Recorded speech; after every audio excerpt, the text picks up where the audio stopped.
अस्सलाम वालेकुम। दुनियावी लॉग के साथ मैं हूं अंजुम फारूक। पीटीआई चेयरमैन ने इलेक्शन कमीशन के सामने असासे छुपाए, करप्ट प्रैक्टिस की, झूठा बयान हल्फी जमा कराया, गलत गोशवारे सबमिट करवाए, तहाइफ गोशवारों में ज़ाहिर ही नहीं किए और सबसे बढ़कर 2018-19 के अंदर जो उन्हें तहाइफ मिले थे उन्हें बेचकर जो रकम हासिल हुई उसे भी इलेक्शन कमीशन में ज़ाहिर नहीं किया। इसलिए election commission of Pakistan PTI chairman को तोशा खाना केस के अंदर आर्टिकल 63(1)P के तहत नाअहल करार देता है और उनके खिलाफ फौजदारी कार्रवाई शुरू करने का हुक्म देता है। ये इलेक्शन कमीशन का फैसला है और इसे आए तकरीबन 8 माह बीत चुके हैं। 21 अक्टूबर 2022 को बरोज़ जुमा फैसला आया था, मगर पीटीआई के चेयरमैन को इस फैसले के ऊपर कोई एतराज़ नहीं है। अगर इलेक्शन कमीशन ने उन्हें कहा है कि उन्होंने गलत बयानी की, झूठ बोला, असासे छुपाए, गलत गोशवारे जमा कराए, करप्ट प्रैक्टिस में वो मुलव्वस रहे और उन्होंने जो रकम ही नहीं ज़ाहिर की जो उनको तहाइफ बेचकर हासिल हुई थी, तो मगर उन्हें कोई एतराज़ नहीं है। वो कहते हैं कि जनाब ये जो तोशा खाना केस है ना, ये तो काबिल समात ही नहीं है, क्योंकि उसकी वो टेक्निकलिटीज़ के अंदर जा रहे हैं, उसके फैक्ट्स के ऊपर नहीं जा रहे। जब इलेक्शन कमीशन का फ़ैसला आया कि इसके ख़िलाफ़ जो है ना फ़ौजदारी कार्रवाई शुरू की जाए, तो इस्लामाबाद की सेशन अदालत के अंदर ये मुकदमा शुरू हुआ। पहले तो पीटीआई के चेयरमैन अदालत के सामने पेश ही नहीं हुए, मगर जब वो गिरफ़्तार हुए तो उनको पेश किया गया तो उसके ऊपर फ़र्द जुर्म आयद हुई। तो फ़र्द जुर्म आयद होने के बाद उन्होंने अदालत के अंदर एक प्ली लेके आए कि ये मुकदमा नाकाबिल समात है। वो क्योंकि इसलिए नाकाबिल समात है कि कानून कहता है कि अगर किसी ने आपके साथ झूठ बोला है और अगर किसी ने गलत जो गोशवारे जमा कराए हैं, किसी ने कुछ अपने एसेट छुपाए हैं, तो आप 4 माह के अंदर अंदर उसके ख़िलाफ़ कार्रवाई शुरू कर सकते हैं। जब ये 120 दिन का अरसा गुजर जाता है तो आप कार्रवाई नहीं कर सकते। ये बिल्कुल वो सही कहते हैं, कानून ऐसा ही है। मगर क्या पीटीआई के चेयरमैन की शख्सियत ऐसी है, अगर उन्होंने कोई कि वो इस टेक्निकलिटीज़ के पीछे जाएं, अगर उन्होंने कोई गलत काम नहीं किया तो उन्हें फैक्ट्स के ऊपर ये मुकदमा जीतना चाहिए, लड़ना चाहिए ताकि वो जीत सकें। मगर उन्होंने टेक्निकलिटीज़ का सहारा लिया। सेशन अदालत ने ख्वाजा हारिस साहब के दलाइल सुने तो उन्होंने फ़ैसला दिया कि नहीं, ये मुकदमा काबिल समात है।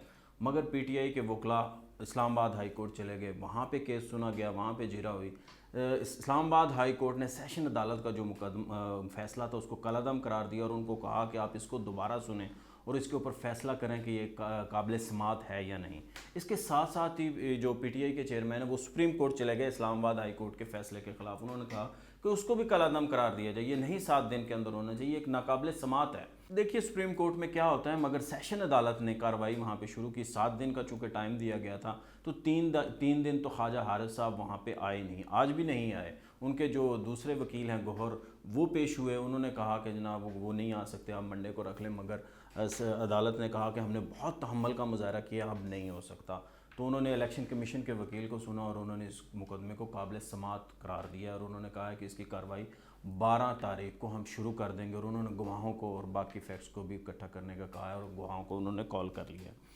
अब सवाल ये पैदा होता है कि पीटीआई के चेयरमैन के ऊपर बहुत ही गंभीर किस्म के उसके ऊपर इल्ज़ाम हैं। पीटीआई के चेयरमैन के ऊपर इल्ज़ाम है कि उन्होंने चीज़ों को अंडर वैल्यू रखा। कोई चीज़ अगर 1 करोड़ रुपए की थी तो उसको अपनी मर्ज़ी का ज्वेलर बुलाया या अपनी मर्ज़ी से घड़ी साज जो हैं उनको बुलाया। सेटलर टर्म से कहा गया कि किसी को मर्ज़ी को बुलाया गया और प्राइम मिनिस्टर हाउस के अंदर ये वो जो है ना वैल्यूएशन कराई गई। उसके बाद सपोज़ करें जो एक चीज़ 1 करोड़ की थी उसकी वैल्यूएशन कराई गई 50 करोड़ रुपए और उसका फिर 20% दे के उन्होंने वो चीज़ खरीद ली। ये इल्ज़ाम है उनके ऊपर ना। तो क्या ये इल्ज़ाम दूर नहीं होना चाहिए? अगर उन्होंने ऐसा किया है तो गलत है, क्योंकि ये तोशा खाना का कानून कहता है कि ऐसा हो नहीं सकता। अगर बाहर से कोई तहफ़ मिलेंगे तो वो सीधे तोशा खाना में अंदर आएंगे और वहीं पे उनको वैल्यू लगेगी। उसके बाद अगर कोई 20% दे के ख़रीदेगा और उसके बाद फिर वो भले जो मर्ज़ी करे। अखलाकी तौर पे तो उनको अपने पास रखना चाहिए, बेच वो सकता है मगर अखलाकी तौर पे अपने पास रखना चाहिए। ऐसा कोई कानून नहीं है कि वो बेच नहीं सकते। मगर उनके ऊपर एक और इल्ज़ाम भी है कि उन्होंने जो वैल्यूएशन कराई वो पीएम हाउस के अंदर कराई और उसके बाद उन्होंने उसको ख़रीदा, ऐसे ही ख़रीद लिया और उसको मार्केट में जाके बेचा और उससे जो रकम हासिल हुई उसका 20% जमा कराया, वो पैसे दे के भी नहीं ख़रीदा। ये इल्ज़ाम बहुत गंभीर है। इसी वजह से और उनके ऊपर इल्ज़ाम ये भी है कि उन्होंने एक जो है ना जेली रसीदें जमा कराई एक इस्लामाबाद के किसी दुकानदार की घड़ी फ़रोख्त करने वाले की, उसने भी मुकदमा दर्ज करा दिया है पीटीआई के चेयरमैन के ख़िलाफ़। ये इसलिए ये सिचुएशन है। अब जो कुछ भी है, मुकदमा का ट्रायल शुरू हो रहा है 12 तारीख को। میری جو ذاتی خواہش ہے وہ پی ٹی آئی کے چیئرمین جائیں، اس مقدمے کو لڑیں، اور اگر وہ سچے ہیں تو وہ ضرور جیتیں۔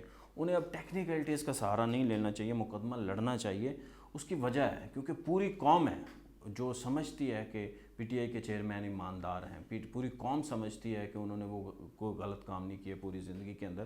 اگر وہ سچے ہیں اور سپریم کورٹ کا ان کے حق میں فیصلہ بھی آ چکا ہے، ان کو صادق اور امین ڈکلیئر کیا تھا سابق چیف جسٹس نے۔ دوسری اہم خبر یہ ہے کہ آئی ایم ایف کے وفد نے پی ٹی آئی کے چیئرمین اور ان کی اکانومی کی ٹیم کے ساتھ ملاقات کی ہے، اور اطلاعات آ رہی ہیں کہ پی ٹی آئی نے جو ہے نا الیکشن کے لیے الیکشن بر وقت کروانے پہ مشروط حمایت کا اعلان کیا کہ الیکشن بر وقت ہونے چاہیے۔